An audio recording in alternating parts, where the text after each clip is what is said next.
আজ রাত্রে খাচ্ছি রুটি, সবজি হিসাবে আছে সিম ভাজা, একটা শাক আর ডিম আলু দিয়ে একটা তরকারি করা হয়েছে, তাতে অল্প একটু ফুলকপিও আছে। এই দিয়েই খাবো। দেখি ডিমের তরকারিটা কেমন হয়েছে।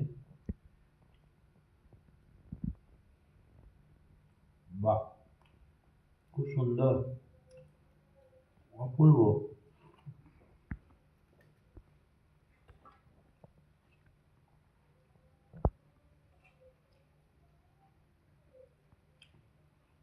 সিম ভাজাটা খুব সুন্দর হয়েছে, আর একটা শাক খুব ভালো হয়েছে, সব রকম মিশানো শাক ভালো হয়েছে।